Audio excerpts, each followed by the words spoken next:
You're watching The Swingmen, presented by the 94 Feet Report. Welcome to another edition of The Swingmen, presented by the 94 Feet Report. I'm your host, Simon Sharon Gordon, and I'm excited to get the colloquial ball rolling here, guys. Let's get started by swinging the rock around to our team. We have host of the 94 Feet podcast, Corbin Ford, with us today. Hey, y'all. Good to be back. We have our resident draft expert, Patrick Oxford. That's author of the worst mock draft ever to you. We have 94 Feet writer, Levi Pitts. What's up? Just want to remind everyone that Fred VanVleet is clutch. Still reeling from that shot, our executive producer, Alex West. Josh wasn't here to prepare anything funny, so just pretend like I said something funny. All right, guys, let's get started with the opening tip. The opening tip. I don't remember a Coach of the Year race ever being as incredibly tight and impressive as this one is this year. To me, there's four candidates. We have Dwayne Casey, who, after some disappointing playoff losses that could have cost a lot of coaches their locker room, has the Raptors on a 60-win pace. We have Brad Stevens, who lost Gordon Hayward opening night of the season. Looked like they would struggle to make the playoffs there, right on Toronto's tail, second in the East. We have Doc Rivers, whose opening night starting lineup has missed almost half of the available games that they can play, and also he lost Chris Paul before the season. They're 5 games over 500, right in the thick of the West playoff race. And we have Greg Popovich, who, as used to what he does as we are, we still have to acknowledge it. He's 10 games over 500 without Kawhi Leonard, with Patty Mills and Kyle Anderson second and third on his team in minutes played. They're in 5th place in the West. You all have Coach of the Year ballots right now. It's your vote. Who's the winner? And am I leaving anyone off? We'll start with Levi on this one. Well, Simon, I think the answer is pretty simple, and it's Dwayne Casey. The big glaring reason Dwayne Casey deserves the award is how impressive his team has been despite barely any roster changes. Really, all they added over the summer was CJ Miles and OG Anunoby, and are they really worth 9 more wins on the season? Or is Patrick Patterson really that bad? I guess that one's debatable. But if you look at all the other candidates, not only is Popovich barely even in the playoff race at this point and possibly going to be a lower 4 or one of the lower 4 seeds, Doc Rivers, we're not even sure that team's making the playoffs. And while Brad Stevens was able to take his team to the best record in the league for a while, that team has fallen off over the last few months, and we're not sure they're going to be the first seed like they were determined to be in the beginning. The Raptors are not only on pace for the first seed, they're on pace for 60 wins, the most in franchise history, and it's all about Dwayne Casey. He's changed this team's system, he's changed their strategy, and he's created a much better offense, a much better defense, and he's gotten the best out of his guys all season. There's just nobody else other than Dwayne Casey. Levi, I'm going to go a different direction than what most people think I'm going to say, because most people would believe I would say Brad Stevens is Coach of the Year. And if you look at Avery Bradley, Isaiah Thomas, Kelly Olynyk, all the players that departed, their numbers have certainly taken a dip since they left the Kelly Green. But I'm going to go a different direction, and I'm going to say Luke Walton of the Los Angeles Lakers. This was a very difficult roster situation to deal with, having a lot of overpaid veterans and a lot of young players. But he's managed to work his young core together and get a team that's made by Kyle Kuzma, Lonzo Ball, Julius Randle, and Brandon Ingram as his core players, and they really look like one of the best teams in the next few years in the NBA. You have to be really proud of what he's done. They're not in the playoff race. They're going to be, in the 11th seed. They're going to be pretty far out. But to put this roster together in such a way, particularly with, I don't ever want to say this person's name on the broadcast, but with LeVar Ball sort of hanging out in the periphery, the way he's done it and the way he's won over the locker room has been truly, truly impressive to me. Alex, I really appreciate the Luke Walton pick. Kind of a hot take, but I respect it. I do have to agree with Levi on this one. Dwayne Casey's been a guy who I thought should get Coach of the Year consideration before, and this year is his best work yet. So I think it's his time. If the Lakers do continue to progress like you're talking about, Luke Walton will have his day. It's impressive enough that the Lakers aren't among the bottom teams in the league this year, but we're going to go there now. We might end up going there every week for the rest of the season with this tank race. This week, the focus is the Chicago Bulls. They, after resting Robin Lopez and Justin Holiday pretty much every game coming out of the All-Star break, they received a warning from the NBA saying, don't do that. And Executive Vice President John Paxson was surprisingly understandable. He said, quote, "We're going to adhere to the league's recommendations going forward." Though Lopez did remain out the remaining game, so it's certainly a situation to monitor. But Corbin, I want to get your thoughts on this. How do you feel about this? Does the league have any grounds to tell Chicago who it can and can't play, particularly when losing seems to be smart in their interests? All right, so Simon, I'm rather confused, only because the Bulls right now, they're 25 games back, they're 22-42. It doesn't matter what player they play or don't play, they suck regardless. Robin Lopez is averaging 12 points and 4 rebounds. Starting center, I don't know, playing 27 minutes a game. Okay. And then Justin Holiday is doing marginally better. It's 13 points, 4 rebounds, and 2 assists. But you guys lose every game. I mean, this is with every combination outside of having the mascot on the team. I don't think it's a big difference. And also for the league to come in and say, oh, this guy can't play and this guy can't play, if they're healthy, especially with these bad teams, most of them are scrubs. I hate to be that person, but they're not impact players that are helping them get wins. I'm sorry, you're dead last with or without Robin Lopez. In my opinion, I'm sure in many others as well. So I think it's a tricky line when the league comes in, because you want to develop younger players. That's what they say. Oh, we're developing younger players. Well, fine. I think it's a tricky line to kind of finagle through, because on the one hand, you want to develop younger players. I don't think you should penalize teams for doing that. On the other hand, I get that these players are healthy and they're resting, but they're not really swinging the decision of the game one way or another, especially when you're riding out the last month and a half of the season and you're kind of bad right now. So I think it's a little overblown. I could see if you're resting like your star players, but in the case of Chicago, I don't see a star player, so I don't see what the issue is. Yeah, that's a good point you make, Corbin, about Robin Lopez, Justin Holiday being the guys sitting out, because, I mean, look, teams sit guys all the time. Usually they're bad players, and that's why they sit. But how can the league really legislate who a team can and can't play, right? Why is Robin Lopez deemed someone that has to be played? Why is Justin Holiday someone that has to be played? It's a slippery slope there. I mean, you start getting in, there are worse players, there are better players that are sitting, I mean, should we have told the Knicks to play Jarrett Jack? I don't quite understand where the line is here. Corbin, what do you think about the league starting to wander down this slippery slope here? I'm right there with you, Simon. I think it's very interesting and more of a slippery slope for the league to enforce their rules on where they stand at this odd juncture.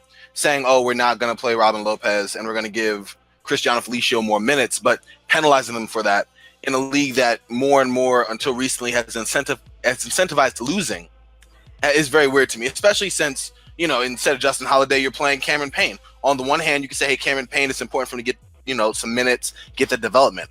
On the other hand, he's like a walking tank machine. So it's like, what is the talent benchmark where you can play this person and not play this person on a team that's going nowhere when they're obviously looking to June?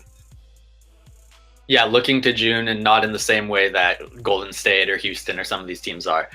Let's go on to by the numbers. In what has seemingly become an annual trend, Damian Lillard came out of the All-Star break on fire, though he wasn't snubbed from the All-Star game this year like he was in his own mind at least the last 2 seasons. He's still playing with a vengeance right now. He's scoring 31.6 points per game on 62% true shooting since the break, dwarfing his first half scoring and efficiency for the 3rd straight season.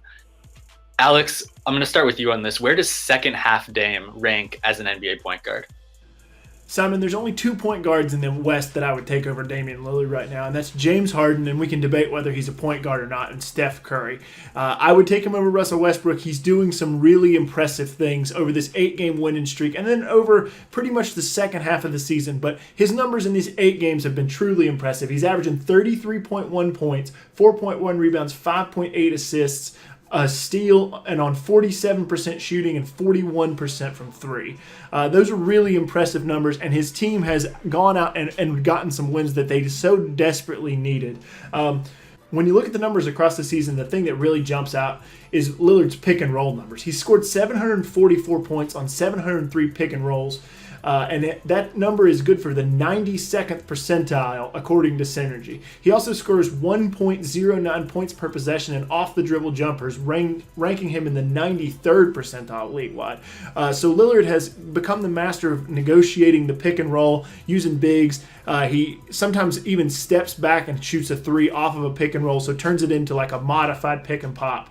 And he's become one of the most effective scorers because he uses his spacing so well. And for me, I said this earlier on a podcast this week with Josh, We talked about having players that can make shots, and the Blazers have two players that can make shots, and Damian Lillard is showing that he can make some spectacularly difficult ones right now. Yeah, hitting some real impressive shots lately. His game against the Lakers the other night was, I mean, I would call it Steph Curry-like, but we've honestly seen that from Damian Lillard almost as much as we've seen it from Steph. Patrick, what do you think about what Dame's doing right now? I think what Dame has been doing has been really impressive, but Alex, I think you're forgetting about one point guard, Chris Paul, the point god. He may be overshadowed by Harden this year, but in my book, he is still easily in the top 3 point guards in the West, especially with the down season Westbrook's been having. And if you just look at the numbers, the Trailblazers with Lillard on 111 offensive rating, Chris Paul on the Rockets 119.9 offensive rating.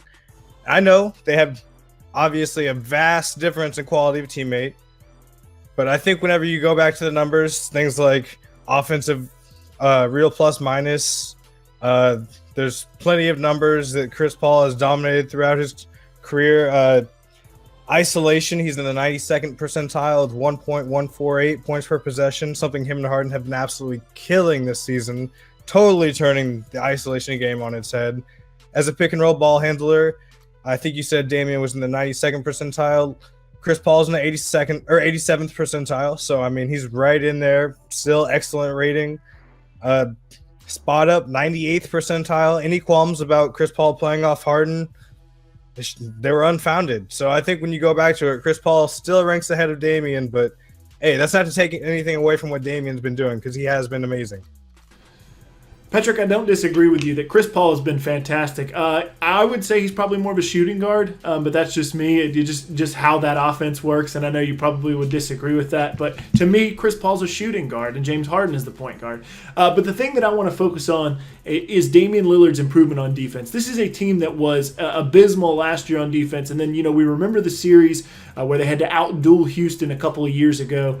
This was a team that's calling card was on offense, but they've certainly switched gears now, and they have the 7th best defense, and Damian Lillard has been a big part of that with his steals, being able to get deflections, and even guarding the other team's point guards, of which in the Western Conference you see on All-Star almost every night. So that's a really impressive evolution of his game, and I think it really elevates when we talk about Damian Lillard. I feel like he gets forgotten sometimes because he has evolved as a two-way player.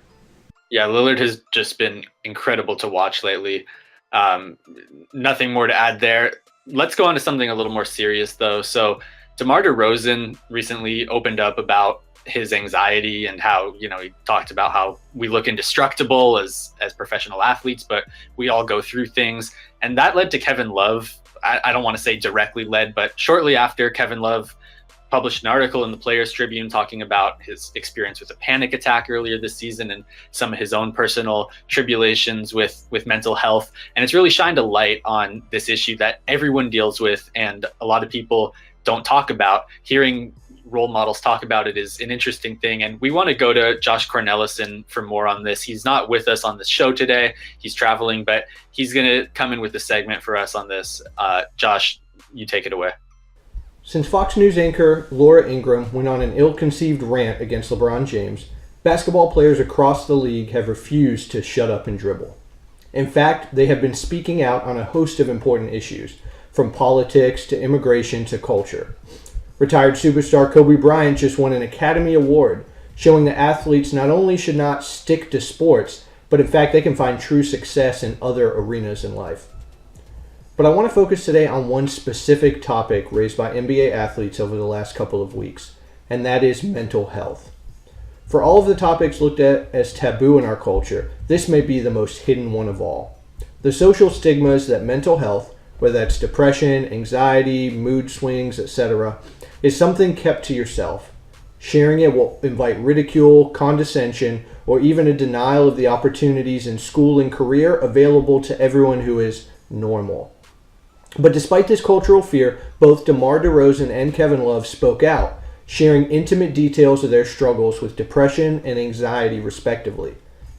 Please take the time to read the pieces, as both are honest, engaging, and necessary if our culture is going to move forward. DeRozan spoke out via the Toronto Star, and you can find Love's piece on the Players Tribune, which he wrote emboldened by DeMar DeRozan speaking out the week before. The reality is that all of us have been touched by mental health, some in more ways than others. We all know someone struggling with depression or caught in the grips of uncontrollable panic attacks, or with older relatives engaging with the terrors of Alzheimer's and dementia. Personally, I have attention deficit disorder and have to try and keep my focus as a million distractions float around me. People very close to me are trying to manage panic attacks, move past situational depression, or learn how to lead a full life with Asperger's syndrome. Bipolar, borderline personality disorder, autism, PTSD, postpartum depression, the list is long enough that it touches everyone in some way. Some of these may affect people more significantly than others, but all are serious and all needs to be brought into the light. What needs to be discussed is that mental health is important, but it's not the title of someone's story. DeMar DeRozan is not a depressed basketball player. He's an intelligent, charismatic, loved person whose profession is basketball and who struggles with depression. Kevin Love is a funny, thoughtful, caring man who happens to be a knockdown shooter and is learning how to process his feelings in a healthy way so as not to experience gripping anxiety. These are people who are dealing with mental illness, but they are not mental illness, and they're not defined by that. And by cultivating an environment where people around us feel comfortable discussing mental health, both the positives and the negatives, we empower each other to be the best we can be. People don't have to be defined by labels anymore, but instead can be healthy, well-rounded people who also have these struggles in their life. And we can shine light into their lives on things that are made so much worse when they're left in the dark. We provide freedom to those struggling alone, not sure where to turn for help. By bringing these fears into the open, they lose their power. Athletes have the platform and the influence to encourage people around the world to shake off the shackles of secrecy and bring their struggles into the light. And that's where true healing and acceptance can happen. So if you are struggling with mental illness in any way, let those who love you know. Trust that they won't react with scorn or cruel jokes or derision. Give them the opportunity to love you and to walk this journey together with you. And for those of you with the opportunity, love well the people in your life who are brave enough to share. And whenever possible, use your platform to affirm those who do speak up. Thank you, DeMar. Thank you, Kevin. These are good and necessary conversations to be had. Let's keep on having them.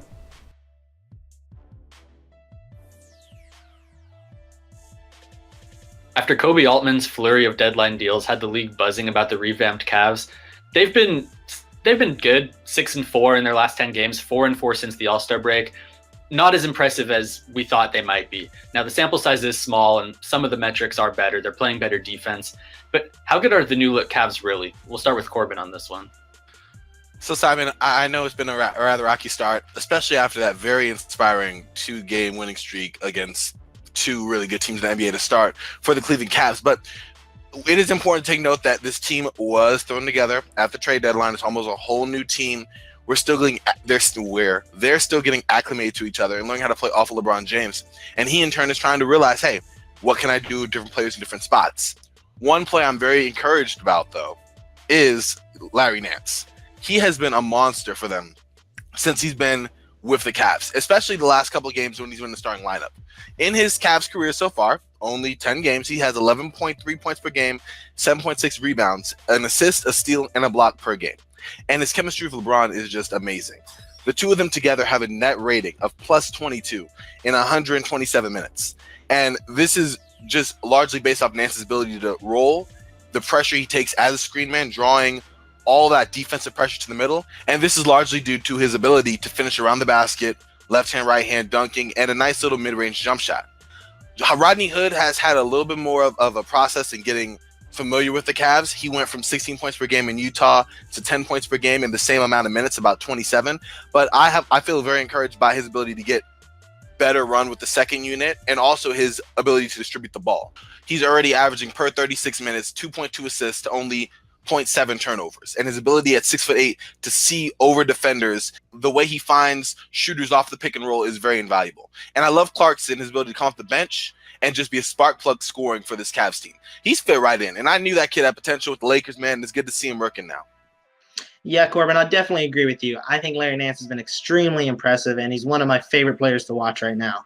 But I'm still not convinced about these Cavs. They've been a little impressive, being able to take their defense from dead last all the way up to 12th. But overall, they've not only had their offense go from 5th to 12th, but they've just kind of looked meh. I don't know. I feel like watching them, I just am watching a lot of people that are trying to care really, really hard, but are not quite getting there. Now, I think that the team definitely has all the potential to make the finals like it has the past 3 years, simply because LeBron's on the team, and it's impossible to stop him sometimes. But overall, these Cavs have not really impressed me, and I don't really know what they can do to impress me in any way. Buy or sell. Markelle Fultz jump shooting has been coming along slowly, not exactly surely, but there was footage lately from a Sixers practice that showed slight improvements. His release is a bit quicker, although nothing close to the smooth jumper that made him the #1 pick that we saw at Washington last year. With Philly's eye on the postseason, do you guys buy or sell it as a good idea for Philly to rush Fultz back right now, or would they be rushing him back if he played before the playoffs started? I'm totally selling on Fultz coming back this season. They have a solid guard rotation right now. They really have no reason to rush him back. I don't know that he would help just because they need the shooting. He's not bringing shooting. McConnell's not bringing shooting either, but he brings great defense, hustle, and I really feel like he's almost the soul of at least the backup unit because he brings so much to the table. There's no reason to take minutes away from him to bring them to Fultz, who's gonna struggle. You know, it's hard for a rookie to contribute regardless of whether they're in good physical and mental health. And I think looking to Fultz to bring them minutes when they really need wins is definitely gonna harm him in the future. Patrick, I agree with you. I'm totally selling on this one as well. I'm not a musculoskeleton doctor, and I don't really know what a shoulder impingement it is, but I have seen somebody get the yips before, and I believe that's what's going on. And if you bring Markelle Fultz back and he plays well, obviously he's going to be able to get over the hump. But if he comes back and he struggles, you're dealing with a mental issue that's going to take a lot longer to adjust than just the 2 or 3 weeks that they have left in the season. I think it's important to bring him back slowly, let him develop back into what he is. I mean, he looked fantastic shooting the ball the other day, and he had one really, really great dunk if you're watching the warm-up game from, I believe it was the Bucks game, but he looked really good. So I think there's a lot to build on with Markelle Fultz, but I don't think you want to build on it this year, and I definitely don't think you want to build on it with the pressure of the playoffs looming over his career. Yeah, you guys are probably right on Fultz, although I will say that I don't see the harm in bringing him back if he's not really going to play. Just get him acclimated, see what that playoff experience is like. It could go a long way as long as he's not, thrown into the fire and exposed too much. But let's move on to another point guard who's controversial. Derrick Rose, after a lot of speculation, has signed with the Minnesota Timberwolves. It's unclear how much he's going to play. We have Jeff Teague, Tyus Jones ahead of him. But with Jimmy Butler out, there may be minutes available. We'll start with Patrick on this. Do you buy that Rose can help Minnesota this year, given Butler's injury and their, I guess, need for shot creation from the backcourt? Simon, I am selling on Derrick Rose helping any NBA team right now, let alone the Minnesota Timberwolves. They're getting great backup minutes from Tyus Jones. He's currently 4th among point guards in ESPN's RPM. A lot of that is defensive RPM, which you have to worry about noise kind of affecting that, but he's still a plus 2.13 in offensive RPM. So, I mean, there's value there, even if he's only at 4 points per game, as Twitter likes to point out. There's value in point guards contributing in other ways other than scoring, and Tyus has mastered that. Patrick, I don't honestly know what to say. If you're looking at Derrick Rose, he's not someone you can evaluate by numbers, man. You have to see it, all right? Let me just get started. The numbers here this season, I mean, okay, only 9 points, 1 rebound, 1 assist. But think about it. They look bad. And yeah, they're a little bad. But he only got 20 minutes per game. This is a former MVP we're talking about, man. You got to give that man his minutes, man. He didn't get enough time to produce. He didn't do it, all right? Also, we can't forget, just last year, man, he was averaging 18 points a game. All right, 18. You saying the Minnesota Timberwolves can't use 18 points per game? The Knicks used it, and yeah, he may have only been shooting 21% from three for the whole season on 15 makes. But you know what? That's not even important. The man just needs the rhythm. In New York, it was too cramped, all right? That's all I'm trying to say. Third, and most importantly, he could beat all of us in one-on-one. I mean, he's still a man at the top of his talents, all right?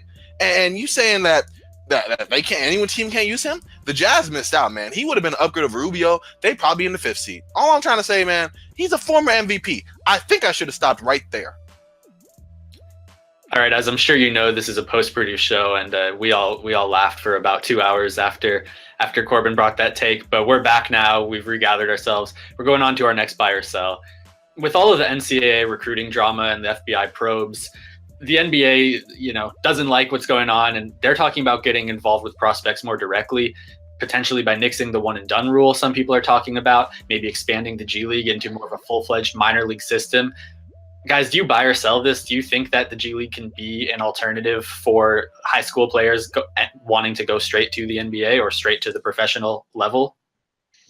I'm going to buy on this one, Simon. I think that the G League presents a very good opportunity for kids to come right out of high school and play in an NBA environment, but it definitely needs some work. It's not exactly the most open environment to high school kids, and it could definitely shit. Let me go again. I feel like we haven't had a single one where one of us haven't. I don't think so. I think it's just been every fucking segment. It's just one of those nights. It's okay though. We have as many takes as we need. All right. I'm going to buy on this one, Simon. I think that the G League presents a very unique opportunity for kids right out of high school to get an NBA experience without having to go through college just as a formality. If you go to college for 1 year, there's kind of no reason to go at all. We already know these kids are getting paid. We might as well let it be legal, and there's just no reason to make them go to college for a year. You even looked at people like Lonzo Ball, who was so hyped up out of college and then immediately came to the NBA, and for the first 3 months of his career was berated for not being good enough. Then you look at someone like Donovan Mitchell, someone who went to college for 3 years and comes into the NBA as an insane, unique star. I just think that either we need to nix the one and done rule altogether and make them go to college for a couple years at the very least, or we can use the G League as a way to get them into the NBA with some NBA experience. Simon, I'm going to sell on this. The G League is a fantastic organization, though it's not quite as developed as minor league baseball with single A, double A, and triple A. I would like to see more expansion of that. But I think the way to go about this is to do what they do in soccer in Europe, and that's to open academies.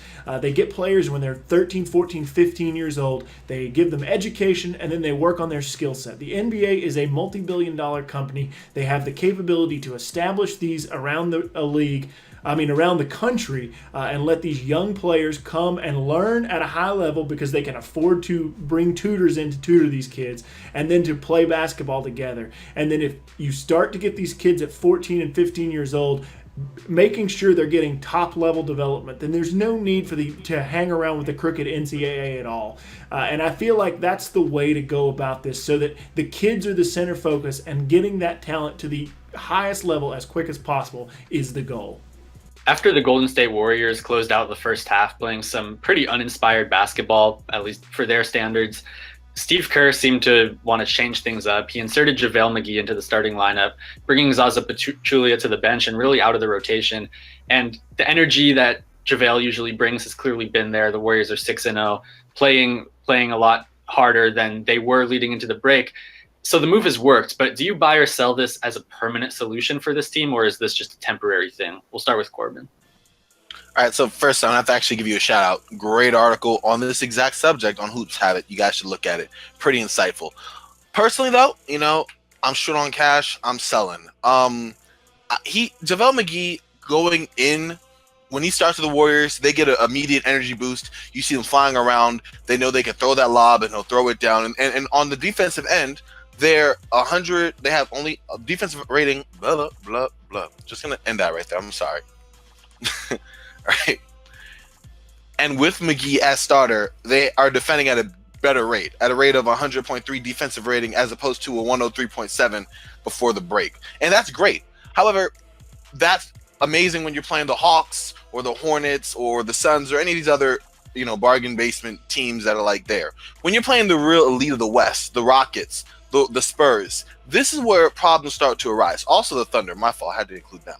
Because although JaVale is definitely active, he has pretty good hands on the offensive end, and he can make an impact, he also just jumps for everything. He is so undisciplined on the defensive end. The Spurs know that. They'll just pick him apart in the half court. The Thunder just overpower him with Steven Adams. That dude is just a beast. And then with the Rockets, James Harden and Chris Paul are just laughing when they get him on switches because he cannot stand there. He's a major, even almost in a way that's like Pachulia, a major attack point for the opposing offenses. And so this will work right now, and I'm sure Coach Kerr has already figured, hey, let's get the team a jolt, get them a couple of minutes, maybe do the thing coaches do where they bring them in, you give them obligatory 3 minutes and then put them on the bench and that's all they get.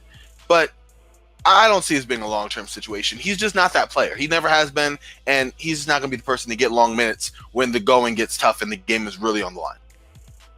Well, Simon, unlike Corbin, I just got a big fat tax return from the IRS, so I am buying.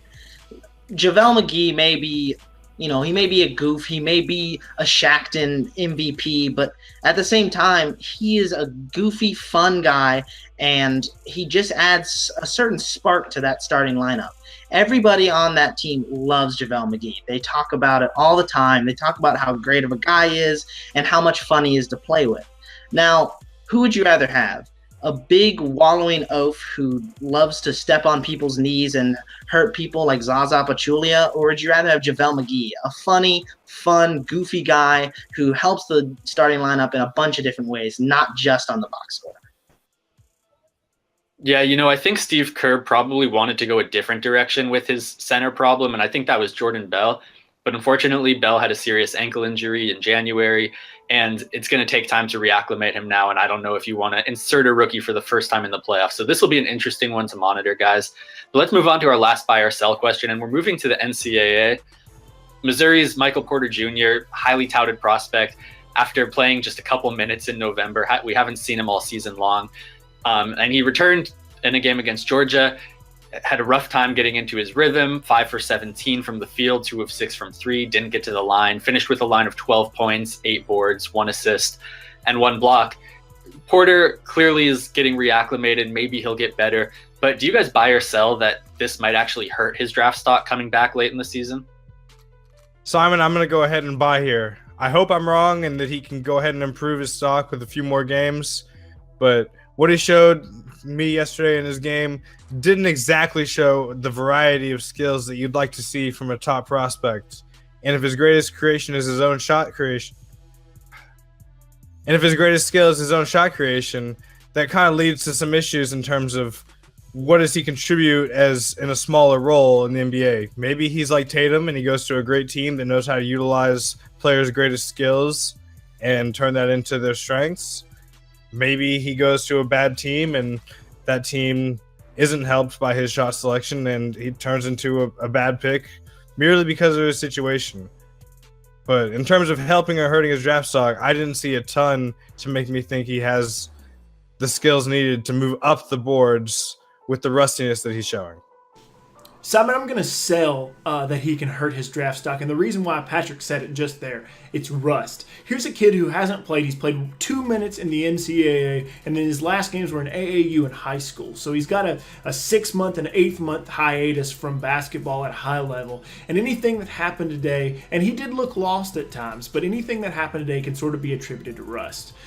Michael Porter Jr. is a player who's been reliant on teams understanding what he can do, watching the tape of what he can do. The scouting's pretty much done on him, I believe, until the combine, whether or not he decides to go there.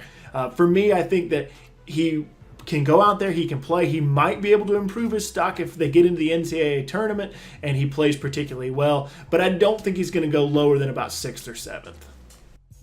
All right, guys, that's all the time we have for today. Before we go, give us your scouting report. What are you looking for this week? We'll go to 94 Feet podcast co-host Corbin Ford. So Sam, my eyes been on the Pelicans recently, especially Anthony Davis. We all know he's been a beast. We've discussed it in our last show and a couple beforehand. He does have that ankle injury that we just heard about. So I'm looking forward to see how he'll recover, when he'll recover, and how the Pelicans will do once he comes back. And also on a lesser note, is that streak still in question? All right, draft expert Patrick Oxford, what do you got for us? Well, as a draft expert, I'm looking forward to the selections for the NCAA tournament. I want to see who's playing who, what kind of matchups we're going to see. I want to see if there's any maybe defenses that will make some prospects struggle. Maybe defenses will make some prospects shine and get overhyped. We'll see. All right, continuing on with the scouting reports here. 94 Feet writer Levi Pitts. All right, well, I'm going to be watching that Houston-Toronto game tonight because this so-called team with the best record in the NBA on a 17-game winning streak is about to get crushed. We'll see about that, Levi. I'm certainly rooting for it. And we'll close out here with our EP, Alex West. Alex, between your hours of editing out all of our shenanigans here, are you going to have any time to catch anything this week? Simon, I am going to have some trouble editing all this together. I'm not going to lie to you. But what I am going to be watching this week is two separate games. Tonight, San Antonio plays at Oklahoma City on the second game of a back-to-back after playing the Warriors last night. And then Utah plays at New Orleans on Sunday. And both of those are playoff games, whether they fall inside the NBA playoffs or not. These games between the 3 seeds through the 10 seeds are must-wins every night. So for me, watching the Western Conference playoffs because they started 2 weeks ago. Right there with you, Alex, and a shout out to Steph Curry. Hope you come back soon. Thank you for watching The Swingmen, presented by the 94 Feet Report. I'm Simon Sharon Gordon, your host. Make sure to subscribe, hit that button down there so that you can catch us every week. Follow us on Twitter at the 94 Feet Report, and we will see you next Friday. Thanks for watching The Swingmen, presented by the 94 Feet Report.